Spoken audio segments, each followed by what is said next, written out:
Everyone, कैसे हो आप सभी। स्वागत है आपका अपने चैनल टीचिंग विद पानी में। आई होप आप सभी अच्छी होंगे और अपनी तैयारी को बेहतर कर रहे होंगे।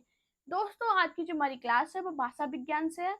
आज की क्लास में हम भाषा विज्ञान के 50 महत्वपूर्ण प्रश्नों को करेंगे जो पेपर में बहुत ज्यादा पूछे जाते हैं। तो चलिए आज की वीडियो को स्टार्ट करते हैं। उससे पहले अगर आप चैनल पे पहली बार आए हो तो चैनल को सब्सक्राइब और वीडियो को लाइक जरूर करना। आज का हमारा पहला क्वेश्चन है, मराठी भाषा की लिपि क्या है? देवनागरी, मराठी, गुजराती या फारसी? सभी लोग इसका राइट आंसर बताइएगा। हाँ जी दोस्तों, मराठी भाषा की लिपि क्या है? तो आपको याद रखना, जो मराठी भाषा है इसकी लिपि देवनागरी है। तो इसका राइट आंसर क्या होगा? Option A. अब इधर से बात करें लिपि होती क्या है, तो आपको याद रखना, लिपि भाषा का एक लिखित रूप है जिसके द्वारा मौखिक ध्वनियों को लिखकर प्रकट किया जाता है। अब इधर से बात करें भारतीय संविधान की कौन सी अनुसूची में कितनी भाषाएं शामिल है, तो आपको याद रखना, भारतीय संविधान की 8वीं अनुसूची। कौन सी? 8वीं। भारतीय संविधान की 8वीं अनुसूची में 22 भाषाएं शामिल हैं। 22 भाषाएं शामिल हैं। हाँ जी, ये बहुत इंपॉर्टेंट पॉइंट है, पेपर में पूछा जाता है बहुत बार कि भारतीय संविधान की कौन सी अनुसूची में भाषाओं का जिक्र है। तो 8वीं अनुसूची में है। कितनी भाषाएं हैं? तो 22 भाषाएं हैं। हमारा क्वेश्चन क्या था? मराठी भाषा की लिपि क्या है? तो आपको याद रखना, जो मराठी भाषा है इसकी लिपि देवनागरी है। हमारा नेक्स्ट क्वेश्चन है, राजभाषा आयोग का गठन किसकी अध्यक्षता में किया गया? वीजी खेर, आचार्य नरेंद्र देव, पीटी टंडन, मदन मोहन मालवीय? जल्दी से बताइए इसका राइट आंसर क्या होगा। हाँ जी दोस्तों, राजभाषा आयोग का गठन किसकी अध्यक्षता में किया गया? तो आपको याद रखना, जो राजभाषा आयोग है इसका गठन है बीजी खेर की अध्यक्षता में किया गया। तो इसका राइट आंसर क्या होगा? Option A. अब इधर से क्वेश्चन बनता है कि राजभाषा आयोग का जब गठन हुआ था उस टाइम पे भारत के राष्ट्रपति कौन थे? तो कौन थे? राजेंद्र प्रसाद।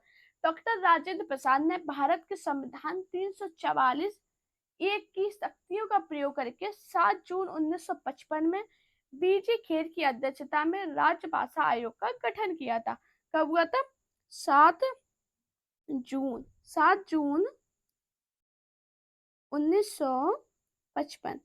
इतना डीप पूछेंगे नहीं, लेकिन फिर भी मैंने आपको बता दिया, आपकी नॉलेज के लिए। आपको पता होना चाहिए ना कि राजभाषा आयोग का गठन कैसे हुआ था, किसकी अध्यक्षता में हुआ था, कौन थे उस टाइम पर राष्ट्रपति।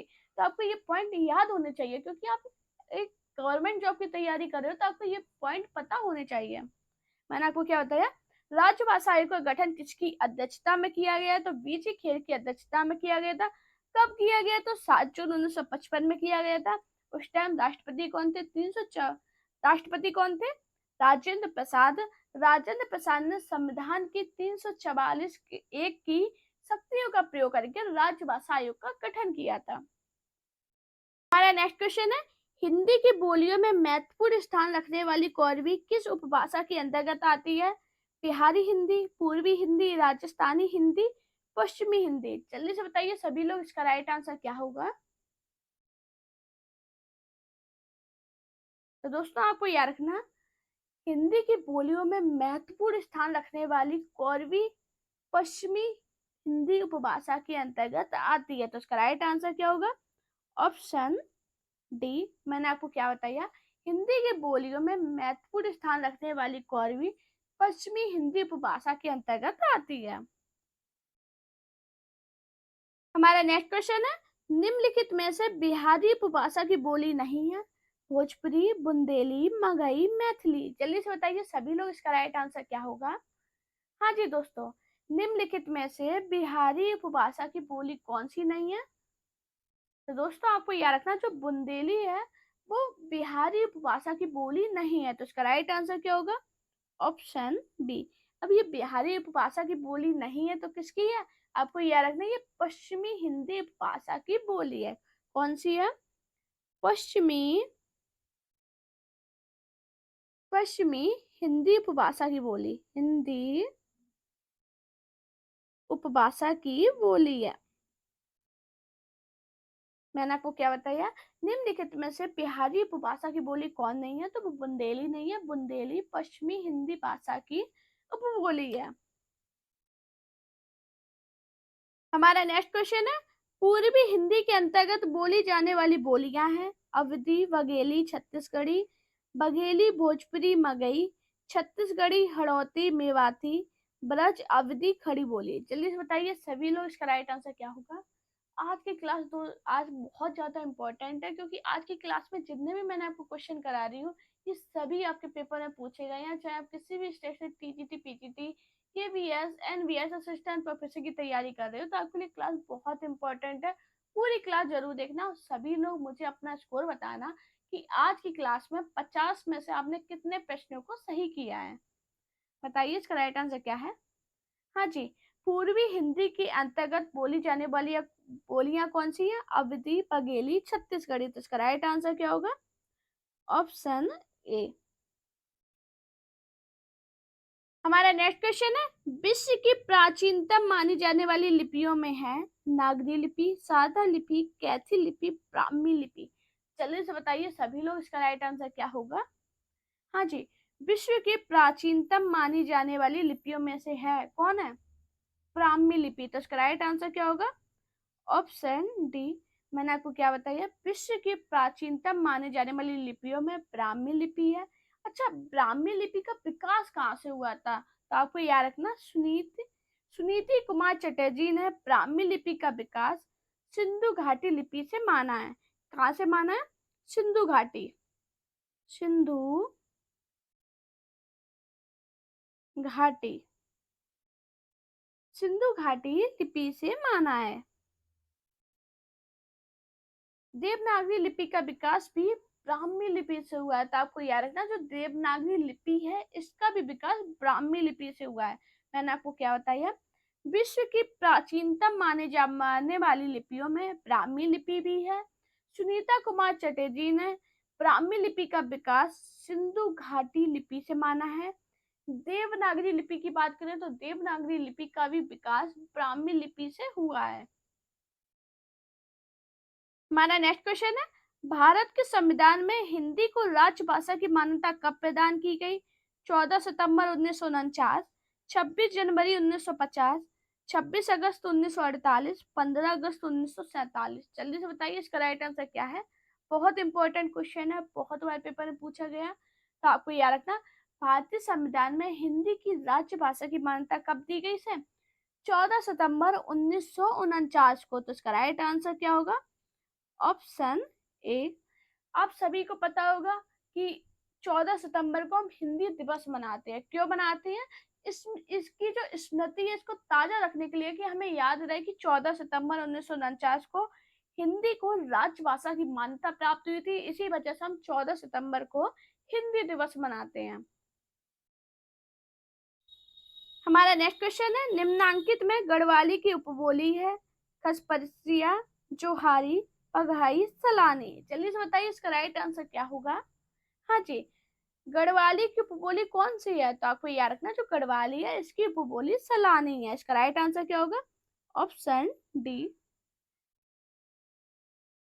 हमारा नेक्स्ट क्वेश्चन है, बुंदेली का विकास किस अपभ्रंश से हुआ है? मागधी, पैसाची, सौसैनी, अर्धमागधी। जल्दी से बताइए सभी लोग, इसका राइट आंसर क्या होगा? हाँ जी, बुंदेली का विकास किस अपभ्रंश से हुआ है? तो आपको याद रखना, जो बुंदेली है इसका विकास सौरसैनी अपभ्रंश से हुआ है। तो इसका राइट आंसर क्या होगा? Option C. हमारा नेक्स्ट क्वेश्चन है, इनमें से कन्नौजी बोली का क्षेत्र है उन्नाव, हरदोई, फिरोजाबाद, जालौन। जल्दी से बताइए इसका राइट आंसर क्या होगा? हाँ जी, इनमें से कन्नौजी बोली का क्षेत्र है कौन सा है? उन्नाव है, हरदोई है, फिरोजाबाद है या जालौन है? तो आपको याद रखना क्या है?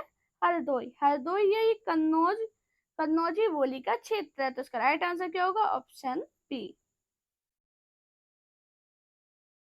हमारा नेक्स्ट क्वेश्चन है, संविधान के प्रांतीय भाषा को दावे में किस अनुसूची द्वारा स्वीकार किया गया?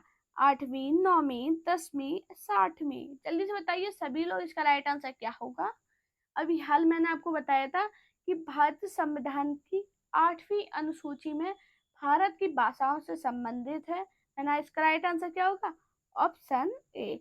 और मैंने आपको क्या बताया था, अनुसूची में कितनी भाषाएं को शामिल किया गया? तो 22 भाषा को शामिल किया। सभी को पता है 22 भाषा कौन कौन सी हैं?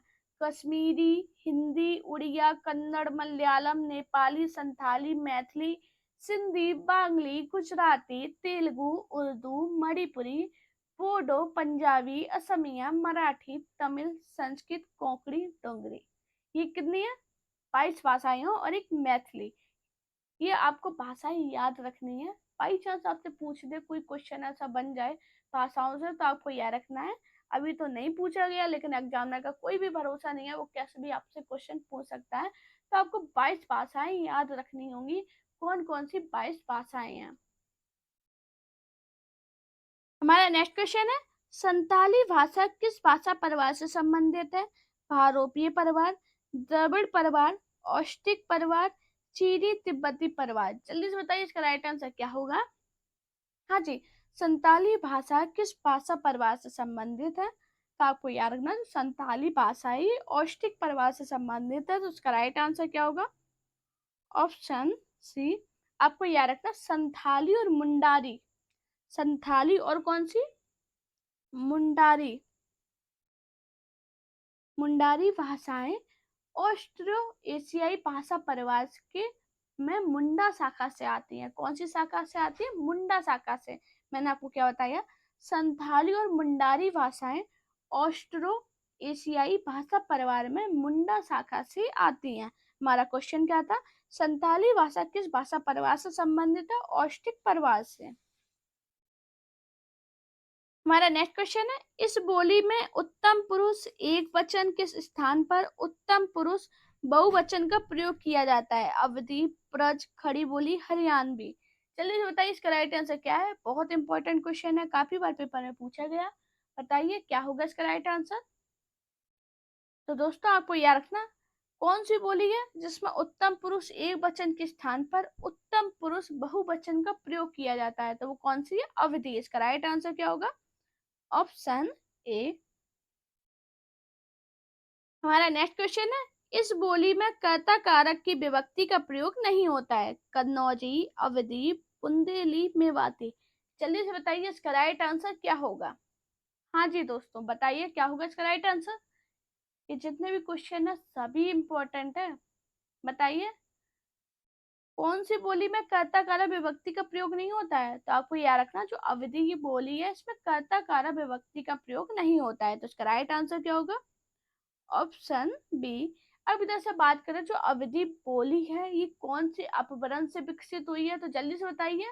आपको याद रखना, ये अर्धमागधी अपभ्रंश से विकसित पूर्वी हिंदी की बोली है। कौन, क्या बताया मैंने? अर्धमागधी। अर्धमागधी अपभ्रंश से विकसित पूर्वी हिंदी की, पूर्वी हिंदी की बोली है। अब पूर्वी हिंदी में कितनी बोलियां आती हैं? तो आपको याद रखना, पूर्वी हिंदी में 3 बोलियां आती हैं। कौन कौन सी? आपने सभी ने पढ़ा होगा, अवधी, बघेली, छत्तीसगढ़ी। कौन सी? अवधी, बघेली, और कौन सी आती है? छत्तीसगढ़ी। छत्तीसगढ़ी। सभी लोग कमेंट में बताना आप कहाँ से मेरी क्लास देख रहे हो और आप कौन सी बोली बोलते हो, ये मुझे कमेंट करना। देखते हैं मेरी क्लास आप लोग कहाँ कहाँ से देखते हो। हमारा क्वेश्चन क्या था? इस बोली में कर्ता कारक विभक्ति का प्रयोग नहीं होता है, तो अवधि में नहीं होता है। अवधि कौन से अपभ्रंश से आती है? तो आपको याद रखना, अर्धमागधी अपभ्रंश से विकसित पूर्वी हिंदी से आती है। पूर्वी हिंदी की 3 बोलियां कौन सी? अवधि, बघेली, छत्तीसगढ़ी। हमारा नेक्स्ट क्वेश्चन है, सौर सैनी अपभ्रंश के अंतर्गत आने वाली भाषा नहीं है? गुजराती, राजस्थानी, सिंधी, पश्चिमी हिंदी। जल्दी से बताइए इसका राइट आंसर क्या होगा? हाँ जी, सौर सैनी अपभ्रंश के अंतर्गत आने वाली भाषा कौन सी नहीं है? तो आपको याद रखना, जो सिंधी है ये सौर सैनी अपभ्रंश के अंतर्गत आने वाली भाषा नहीं है। तो इसका राइट आंसर क्या होगा? Option C. अब चलो, ये 100 सैनी अपभ्रंश में नहीं आती है तो कौन से अपभ्रंश में आती है ये बता दीजिए। तो आपको याद रखना, तो सिंधी है प्राचीन अपभ्रंश के अंतर्गत आती है। कौन से अपभ्रंश? प्राचीन अपभ्रंश। जो पॉइंट आपको लगे इम्पोर्टेंट है, आपको नहीं आते हैं, वो अपने नोट्स में जरूर लिख लेना, जिससे आपको एग्जाम के टाइम पे बहुत ज्यादा हेल्प मिलेगी। हमारा नेक्स्ट क्वेश्चन है, पहाड़ी हिंदी का विकास किस अपभ्रंश से माना गया है? ब्राह्मण, पैसाची, मागधी, खस। जल्दी से बताइए सभी लोग, इसका राइट आंसर क्या होगा? हाँ जी दोस्तों, ये यूपी पीजीटी 2021 में पूछा गया था क्वेश्चन था, और जब ये क्वेश्चन बना था तो ये विवादों में रहा था। क्यों रहा था? क्योंकि आपको याद रखना, जो पहाड़ी हिंदी का विकास है वो खस और पैसाची अपभ्रंश दोनों से माना जाता है, और इसमें दोनों ऑप्शन दिए थे, खस भी दिया था और पैसाची भी दिया था। तो आपको याद रखना, ये क्वेश्चन मैंने इसलिए लिया है कि काफी लोग कंफ्यूजन में आ जाएंगे कि इसका क्या रखें। तो आपको देखो याद रखना, ये उस टाइम पे विवादित रहा था क्वेश्चन, लेकिन आपको याद रखना जो पहाड़ी हिंदी का विकास है वो खस और पैसाची अपभ्रंश दोनों से माना जाता है। हमारा नेक्स्ट क्वेश्चन है, ब्रज भाषा का विकास किस अपभ्रंश से हुआ है? सौसैनी अपभ्रंश से, अर्ध मागधी अपभ्रंश से, मागधी अपभ्रंश से, या प्राचीन अपभ्रंश से? जल्दी से बताइए। तो आपको याद रखना, ब्रज भाषा का विकास सौसैनी अपभ्रंश से हुआ है। तो इसका राइट आंसर क्या होगा? Option A. मैंने आपको क्या बताया? ब्रज भाषा का विकास सौसैनी अपभ्रंश से हुआ है। आपको याद रखना, आप सौसैनी अपभ्रंश से कौन कौन सी बोलियां आई हैं ये बताइए। कौन सी आई है? पश्चिमी हिंदी, राजस्थानी, गुजराती का विकास हुआ है। आपको याद रखना, सौसैनी अपभ्रंश से पश्चिमी हिंदी, पश्चिमी हिंदी, राजस्थानी, राजस्थानी और गुजराती, गुजराती का विकास हुआ है। मैंने आपको क्या बताया? ब्रज भाषा का विकास सौसैनी अपभ्रंश से हुआ है। सौसैनी अपभ्रंश से पश्चिमी हिंदी, राजस्थानी, गुजराती का विकास हुआ है। हमारा नेक्स्ट क्वेश्चन है, निम्नलिखित में से कौन सी भाषा आर्य भाषाओं में शामिल नहीं है? यूनानी, फारसी, लैटिन, अरबी। जल्दी से बताइए इसका राइट आंसर क्या है? दोस्तों, हमारी जो क्लास है वो दिन में 3 बजे आती है। आप लोग क्लास नहीं देखते हो ऐसा मत किया कीजिए, क्लास जरूर देखा करो। 3 बजे वाली इंपॉर्टेंट क्लास होती है। आपके एग्जाम को देखते हुए ही मैंने 2 क्लास रखी थी आपकी, कि एक 3 बजे आएगी और एक 8 बजे आएगी। तो दोनों क्लास जरूर देखा कीजिए, इंपॉर्टेंट होती है। कुछ क्वेश्चन मैं आपको 8 बजे वाली क्लास में कराती हूँ, और कुछ क्वेश्चन मैं आपको 3 बजे वाली क्लास में कराती हूँ, जो कि इम्पोर्टेंट होते हैं। ऐसा नहीं है वो क्वेश्चन एवे ही है, ऐसा नहीं है। बहुत अच्छे क्वेश्चन होते हैं, पेपर में पूछे गए होते हैं, वही होते हैं। तो जरूर देखा कीजिए। अभी इसका आंसर बताइए, निम्नलिखित में से कौन सी भाषा आर्य भाषा में शामिल नहीं है? तो आपको याद रखना, अरबी भाषा आर्य भाषा में शामिल नहीं है। तो इसका राइट आंसर क्या होगा? Option D. जबकि यूनानी, फारसी तथा लैटिन, ये तीनों भाषाएं आर्य भाषा वर्ग में शामिल है।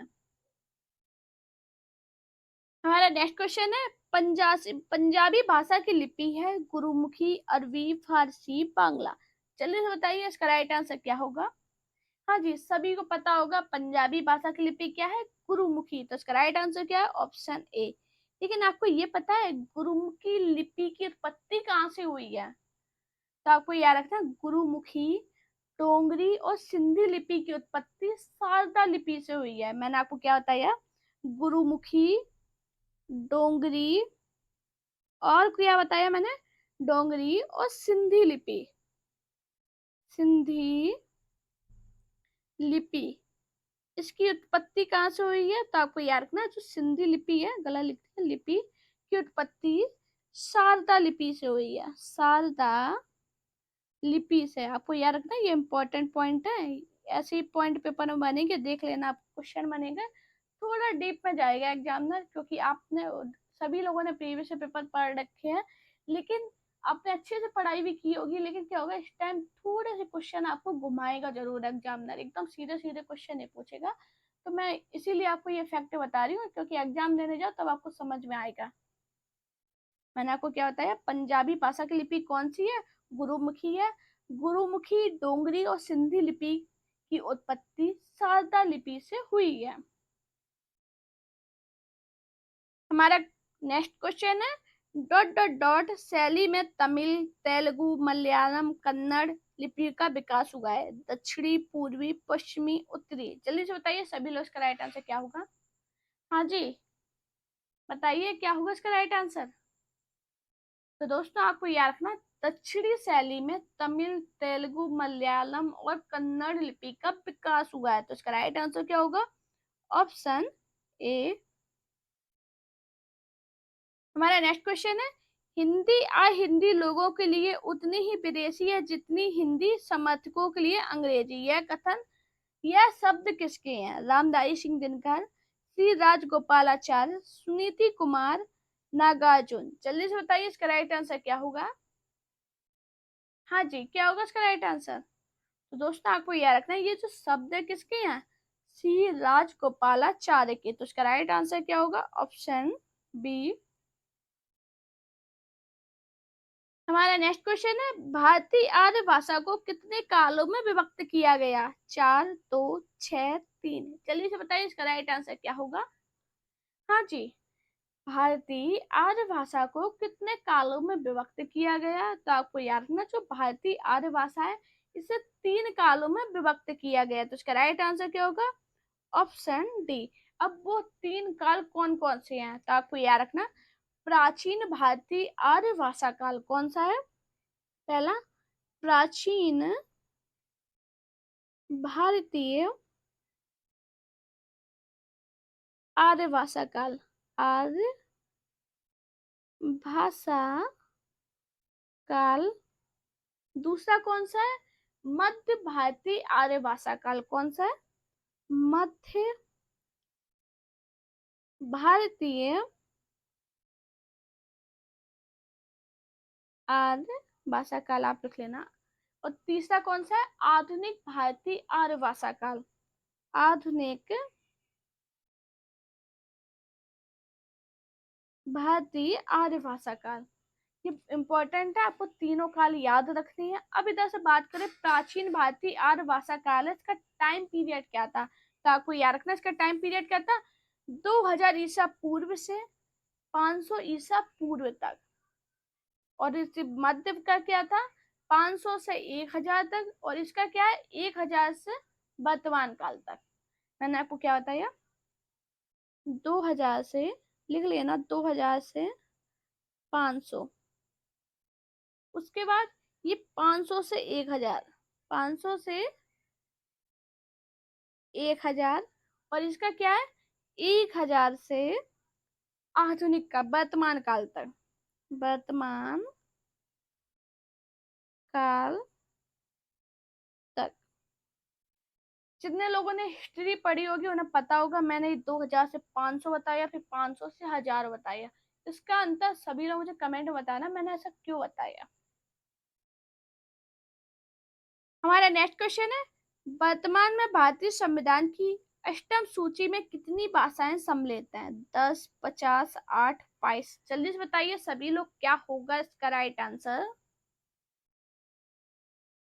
हाँ जी, तो आपको याद रखना, वर्तमान में कितनी 22 भाषाएं शामिल है। सबसे पहला क्वेश्चन बताया था मैंने, उसी में आपको बताया था कितनी 22 भाषाएं शामिल है। इंपॉर्टेंट क्वेश्चन है, काफी भी एग्जाम में ये पूछा गया, डीटी प्लस में 2 बार पूछा गया, तो आप समझ लो इंपॉर्टेंट है।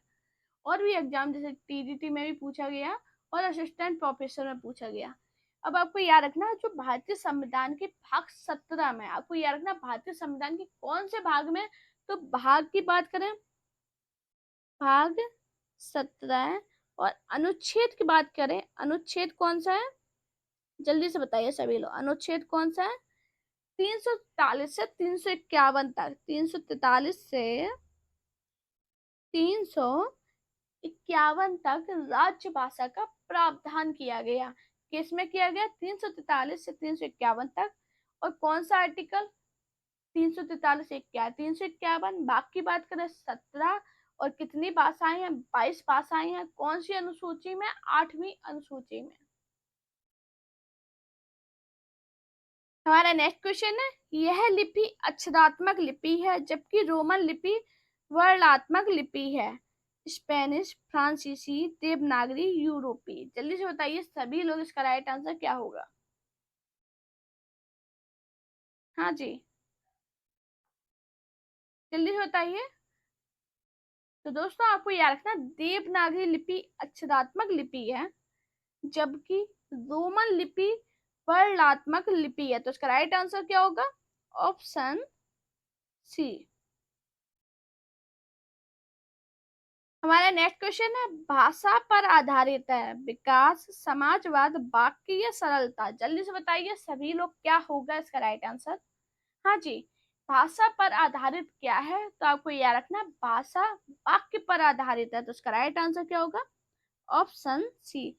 आपको दोस्तों याद रखना, भाषा के मुख्यतः 4 तत्व हैं। कौन कौन से हैं? ध्वनि, शब्द, वाक्य, अर्थ। कौन कौन से हैं? ध्वनि, माफी चाहेंगे अभी आप कहोगे मैम गलत लिखती हैं। ध्वनि, और कौन सा है? शब्द, वाक्य और अर्थ। मैंने आपको क्या बताया? भाषा पर आधारित कितने तत्व हैं? 4 तत्व हैं, ध्वनि, शब्द, वाक्य, अर्थ। दोस्तों आप सभी से रिक्वेस्ट है, प्लीज आप लोग चैनल पे आते हो तो सब्सक्राइब जरूर किया कीजिए और अपने दोस्तों को शेयर करो, उन्हें बताओ कि हिंदी की क्लास चलती है और कितने अच्छे से मैम एक्सप्लेन करते हैं। आप सभी से रिक्वेस्ट कर रही हूँ, अपने दोस्तों से वीडियो को शेयर जरूर किया कीजिए। हमारा नेक्स्ट क्वेश्चन है, किसी भी भाषा को लिखने का ढंग कहलाता है बोली, उपभाषा, लिपि, विभाषा। जल्दी से बताइए सभी लोग, इसका राइट आंसर क्या होगा। हाँ जी, किसी भी भाषा को लिखने का ढंग क्या कहलाता है? तो आपको याद रखना, किसी भी भाषा को लिखने का ढंग लिपि कहलाता है। तो इसका राइट आंसर क्या होगा? Option C. हमारा नेक्स्ट क्वेश्चन है, भारत की राष्ट्रभाषा और राजभाषा है। जल्दी से बताइए कौन है। तो दोस्तों आपको याद रखना, अवधी है, हिंदी है, मलयालम है या अंग्रेजी है। बताइए भारत की राष्ट्रभाषा और राजभाषा क्या है? तो आप सभी को पता है हिंदी भारत की राजभाषा है। तो इसका राइट आंसर क्या होगा? Option A. अब सभी को पता है 14 सितंबर 1949 को भारतीय संविधान में हिंदी को राजभाषा की मान्यता प्रदान की गई।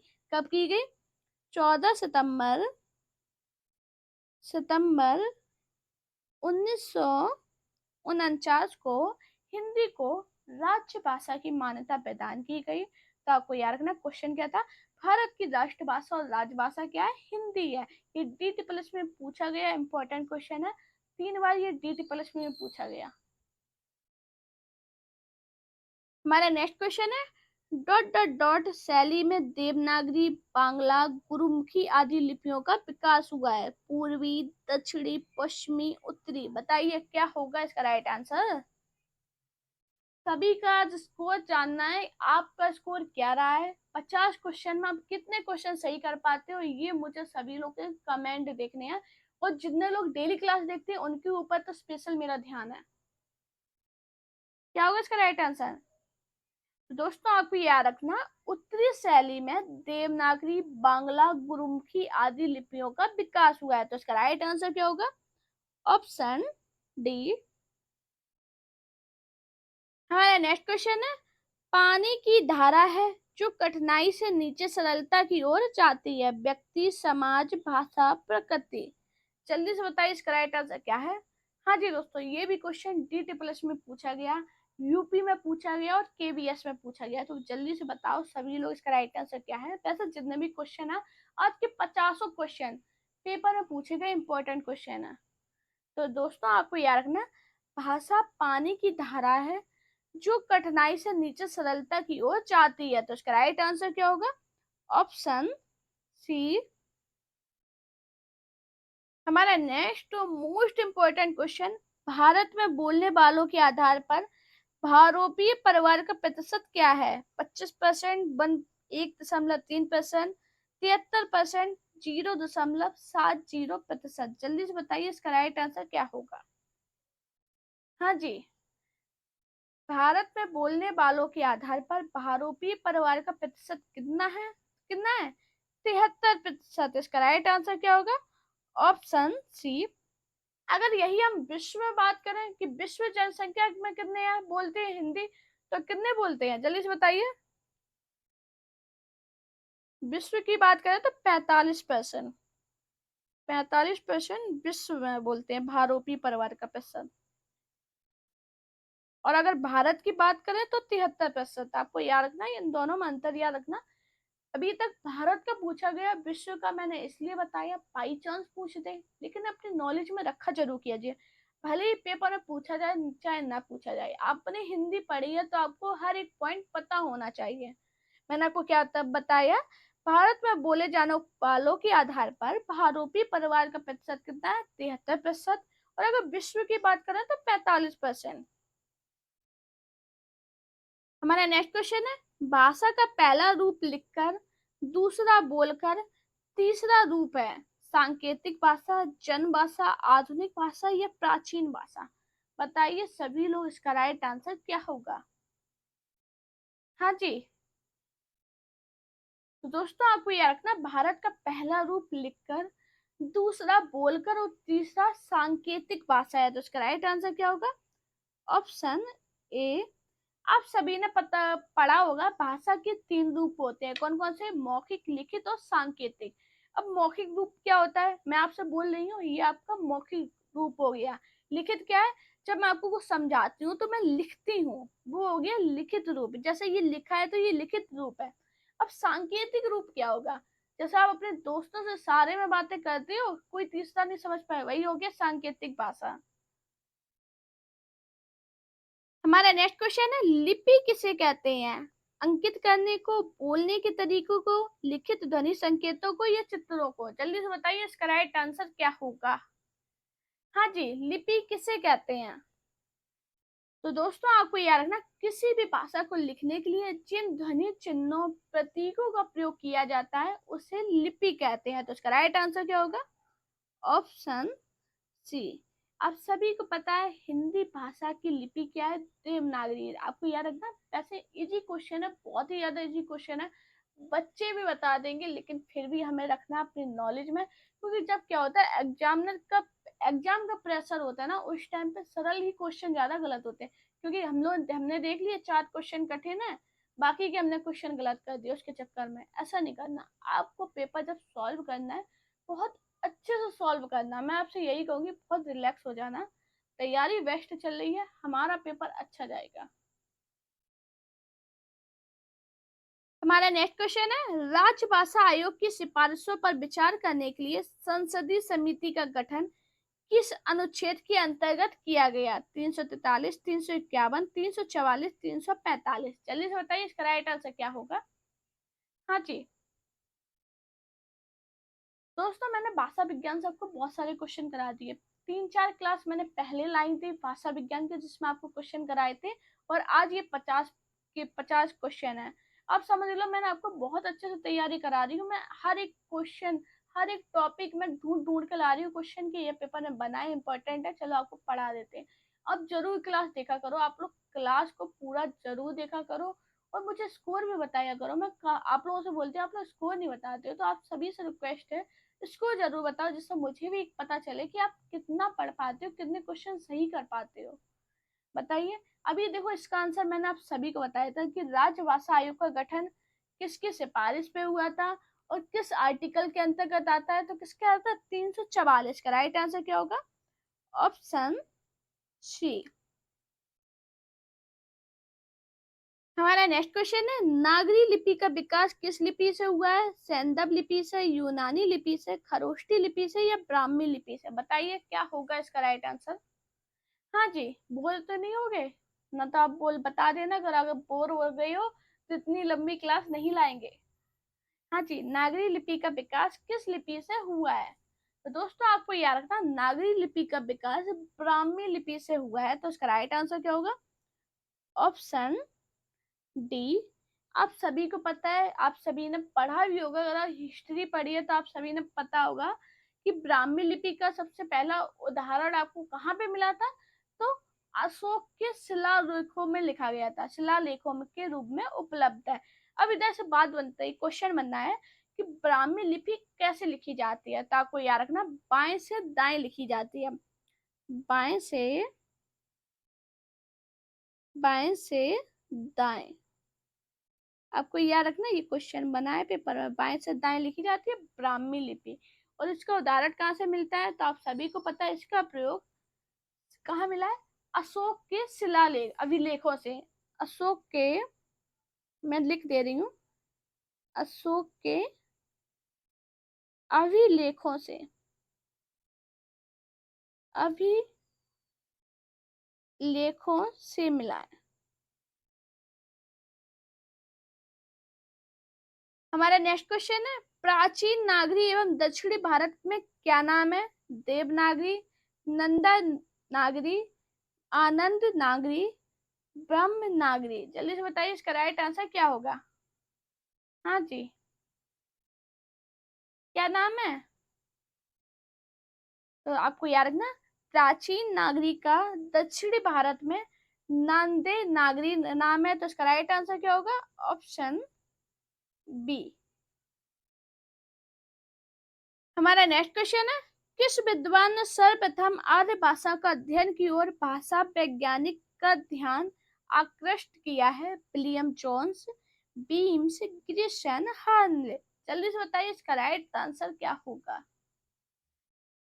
और क्लास जरूर बताना कि आपको क्लास कैसी लगी है। इस क्लास के पीछे बहुत मेहनत है, मैंने बहुत सारी क्वेश्चन ढूंढे हैं, प्रीवियस पेपर अलग अलग उठाए थे, उनसे क्वेश्चन ये निकाले हैं।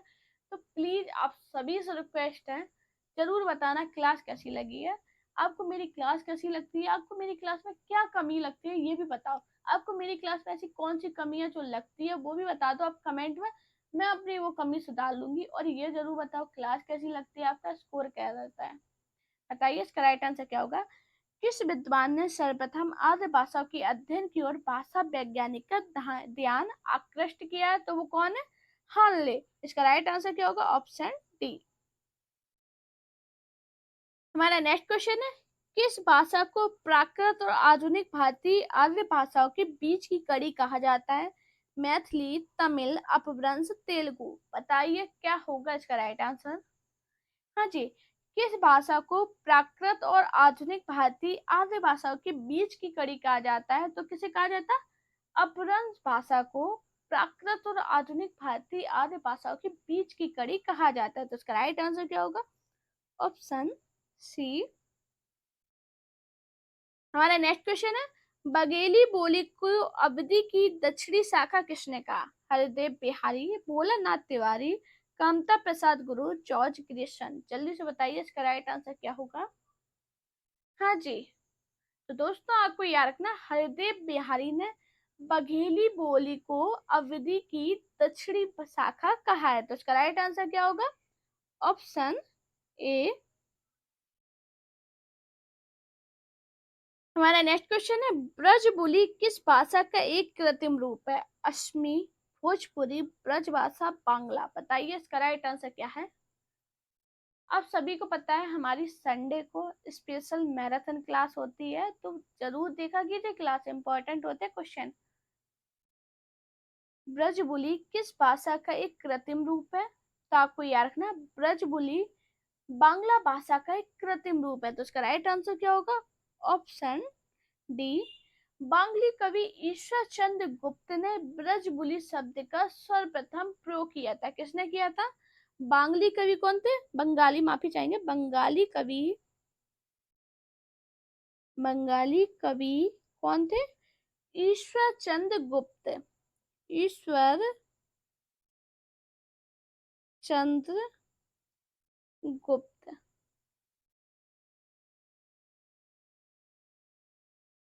हमारा नेक्स्ट क्वेश्चन है, निम्नलिखित में से किसका संबंध मागधी अपभ्रंश से नहीं है। बिहारी, असमी, मराठी, बंगाली।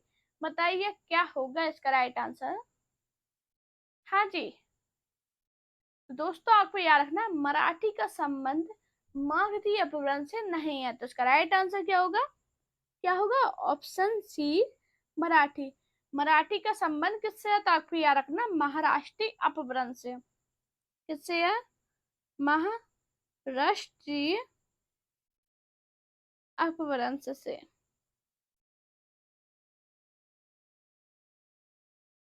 मैंने आपको क्या बताया? निम्नलिखित में से किसका संबंध मागधी अपभ्रंश से नहीं है? तो उसका मराठी का है, उसका संबंध अपभ्रंश मराठी अपभ्रंश से नहीं है।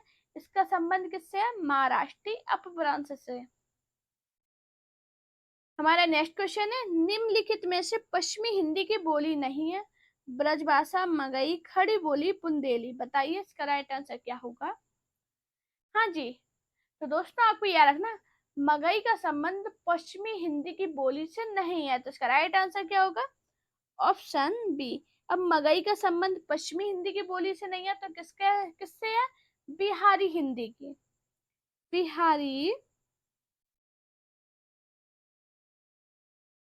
हिंदी की बोली से है। मैंने आपको क्या बताया? मगही का संबंध बिहारी हिंदी बोली से है, इसका संबंध पश्चिमी हिंदी बोली से नहीं है।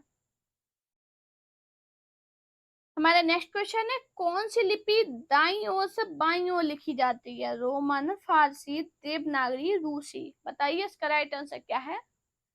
हाँ जी, ऐसे क्वेश्चन जब पेपर में बनते हैं तभी कंफ्यूजन आता है कि ये बाएं दाएं क्यों दे देता है एग्जामिनर। तो आपको याद रखना, फारसी लिपि बाईं दाएं ओर से बाईं ओर लिखी जाती है। तो इसका राइट आंसर क्या होगा? Option B. जबकि अगर हम बात करें देवनागरी, रोमन और रूसी लिपि कैसे लिखी जाती है, तो बाएं से दाएं लिखी जाती है। और जो फारसी लिपि है ये दाएं से बाएं लिखी जाती है। हमारा नेक्स्ट क्वेश्चन है, कौन सी भाषा द्रविड़ परिवार की नहीं है? कन्नड़, बंगाली, मलयालम, तेलुगु। बताइए क्या होगा इसका राइट आंसर? हाँ जी, कौन सी भाषा द्रविड़ परिवार की नहीं है? तो कौन सी है? जल्दी से बताइए। दोस्तों आपको याद रखना, जो बंगाली भाषा है ये द्रविड़ परिवार की नहीं है। तो इसका राइट आंसर क्या होगा? Option B. बंगाली भाषा है, जो बंगाली भाषा है ये भारोपी परिवार की भाषा है। कौन सी? भारोपी है। भारोपीय परिवार की भाषा है।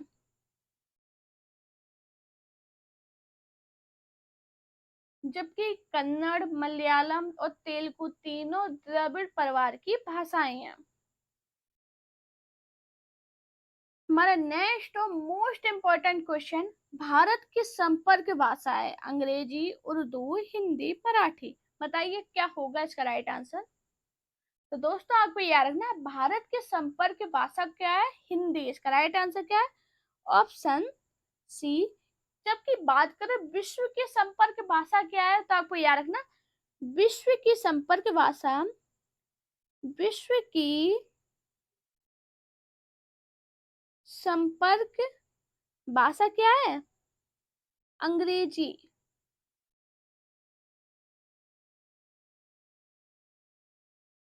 विश्व की संपर्क भाषा अंग्रेजी है, जबकि भारत की संपर्क भाषा हिंदी है। हमारा नेक्स्ट क्वेश्चन है, कौन सी भाषा रोमन लिपि में नहीं लिखी जाती है? जर्मन, चीनी, अंग्रेजी, फ्रांसीसी। बताइए इसका राइट आंसर क्या होगा? हाँ जी, तो दोस्तों आपको याद रखना, चीनी भाषा रोमन लिपि में नहीं लिखी जाती है। तो इसका राइट आंसर क्या होगा? Option B. हमारा नेक्स्ट क्वेश्चन है, हिंदी की लिपि कहलाती है रोमन, ब्राह्मी, देवनागरी, गुरुमुखी। बताइए क्या होगा इसका राइट आंसर? दोस्तों ये क्वेश्चन डीटी प्लस में पूछा गया, एमपी असिस्टेंट प्रोफेसर में पूछा गया, केवीएस पीजीटी हिंदी 2017 में पूछा गया। अब आप सोचो कि ये इजी क्वेश्चन है, लेकिन ऐसे भी क्वेश्चन पेपर में बनते हैं। क्या होगा इसका राइट आंसर? हिंदी की लिपि क्या कहलाती है? देवनागरी। इसका राइट आंसर क्या है? Option C. हमारा नेक्स्ट क्वेश्चन है, बघेली बोली का क्षेत्र है? रीवा, रायपुर, इंदौर, भोपाल। बताइए क्या होगा इसका राइट आंसर? तो दोस्तों आपको याद रखना, बघेली बोली का क्षेत्र रीवा है। तो इसका राइट आंसर क्या होगा? Option A. हमारा नेक्स्ट क्वेश्चन है, बघेली बोली का संबंध हिंदी की बोलियों के किस वर्ग से है? पहाड़ी, पश्चिमी हिंदी, पूर्वी हिंदी, खड़ी बोली। बताइए क्या होगा इसका राइट आंसर? हाँ जी, बघेली बोली का संबंध हिंदी की बोलियों में किस वर्ग से है? तो आपको याद रखना किस वर्ग से? पूर्वी हिंदी से। इसका राइट आंसर क्या होगा? Option C. हमारा नेक्स्ट क्वेश्चन है, हिंदी प्रदेश में पश्चिमी भाग में स्थित बोलियों के सामूहिक नाम को क्या कहते हैं? मध्य प्रदेश, पश्चिमी हिंदी, खड़ी बोली, बुंदेलखंडी। बताइए इसका राइट आंसर क्या होगा? हाँ जी, क्या होगा इसका राइट आंसर? तो दोस्तों आपको याद रखना, हिंदी प्रदेश में पश्चिमी भाग में स्थित बोलियों के सामूहिक नाम को क्या कहते हैं? पश्चिमी हिंदी। इसका राइट आंसर क्या होगा? Option B. हमारा नेक्स्ट क्वेश्चन है, मानक हिंदी का विकास किस बोली से हुआ? ब्रजभाषा, बांगरू, खड़ी बोली, हिंदी, अवधि। बताइए इसका राइट आंसर क्या होगा? तो दोस्तों आपको याद रखना, मानक हिंदी का विकास खड़ी बोली हिंदी से हुआ है। तो इसका राइट आंसर क्या होगा? Option C. दोस्तों अगर आपको मेरी वीडियो पसंद आई हो तो वीडियो को लाइक कीजिए, चैनल को सब्सक्राइब कीजिए, अपने दोस्तों से वीडियो को शेयर जरूर करना। साथ में मेरा टेलीग्राम अकाउंट टीचिंग विद पानी को जरूर ज्वाइन कर लेना, जिस पर आपको पीडीएफ मिल जाएगी। और मेरा इंस्टाग्राम अकाउंट वानी शर्मा ऑफिशियल में मुझे फॉलो कीजिए। अपना प्यार और सपोर्ट चैनल पे इसी प्रकार बनाए रखिए। Thank you guys watching this video.